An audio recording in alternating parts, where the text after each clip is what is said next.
Hello दोस्तों, स्वागत है आपका यूट्यूब चैनल पे। दोस्तों, आज हम बात करते हैं मंकी पॉक्स की। जैसा कि हम सभी जानते हैं कि अभी रिसेंटली अगस्त 2024 में WHO ने मंकी पॉक्स को as a emergency outbreak declare किया है। ये सेम वैसा ही है जैसा हमने कोविड वायरस देखा था, जो कि एक तरीके से इमरजेंसी एंडेमिक से पेंडेमिक हो चुका था। तो फिलहाल हम मंकी पॉक्स के जो केसेस हैं वो इंडिया में भी देख सकते हैं, जो कि फर्स्ट केस इसका जो पाया गया था वो केरल में पाया गया था। तो दोस्तों, आज हम बात करते हैं मंकी पॉक्स की। मंकी पॉक्स एक तरीके का डीएनए स्ट्रक्चर वायरस है और ये एक पॉक्सीविरिडी फैमिली से बिलोंग करता है। मंकी पॉक्स बेसिकली स्क्वेरल से, मंकी से, चिंपांजी से और चूहों से फैलता है। ये पिरामिड्स कैटेगरीज जितने भी जूनोटिक एनिमल्स हैं उनसे ज़्यादातर फैलता है।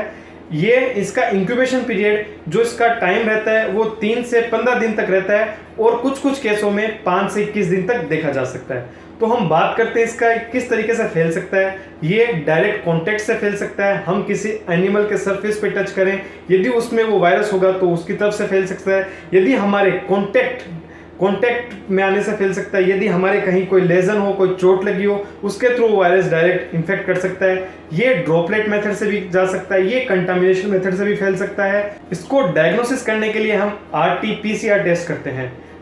इसके जो लक्षण हैं वो सर दर्द, बुखार, लिम्फेडिनोपैथी, सोर थ्रोट, गले में सूजन, गले में दर्द, इसके साथ साथ मांसपेशियों में दर्द, जो भी वायरल के एक सिम्टम्स है वो हम इसमें देख सकते हैं। इसीलिए हमें इसमें CBC और RT-PCR टेस्ट करवाना बहुत जरूरी है। इसके अंदर इसी के साथ साथ हम इसमें प्लियोमॉर्फिक रैशेस दे सकते हैं, जिनको वेस्कुलर पस्ट्यूल्स भी बोलते हैं, जैसे कि वो सेंट्रीफ्यूगल की तरीके से फैलता है। जैसे हमारे फेस से आम की तरफ रेशेस छोटे छोटे दानों की तरह ये फैलता रहेगा और ये फैलने का इसका ये तब पहले स्टार्टिंग में छोटा दाना और फिर वही एक वो फाले छाले की तरह मोटा हो जाता है। तो यदि आपको ये सब रेशेस आपके शरीर पे, आपके आर्म्स पे, आपके पीठ पे यदि दिखाई दें तो आप तुरंत अपने निजी हॉस्पिटल में जाके संपर्क करें, आपकी जांच करवाएं, अवश्य डॉक्टर का परामर्श जरूर लें। जैसा कि इसका साइड इफेक्ट कॉन्स्टिपेशन हो सकता है, वायरल इन्फेक्शन है तो सेप्टिसीमिया भी हो सकता है।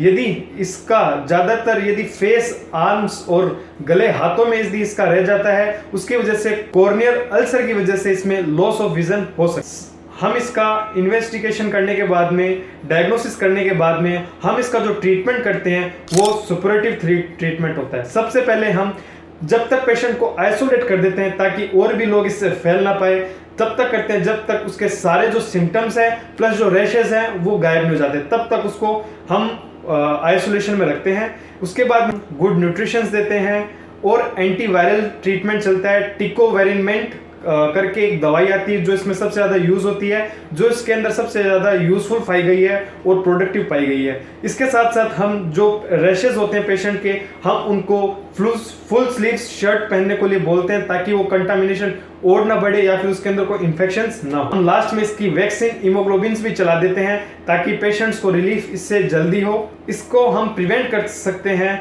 इसका जो प्रिवेंशन है वो हम कर सकते हैं। जो स्मॉल पॉक्स का जो टीका लगता है, छोटी माता हम बोलते हैं, उसका जो टीका लगता है उससे हम इस चीज़ से प्रिवेंशन कर सकते हैं। प्रिवेंशन मतलब हम उस चीज़ से बचाव कर सकते हैं। धन्यवाद। होप आपको ये मंकी पॉक्स की डिटेल्स समझ आई होगी और लाइक और सब्सक्राइब कीजिए।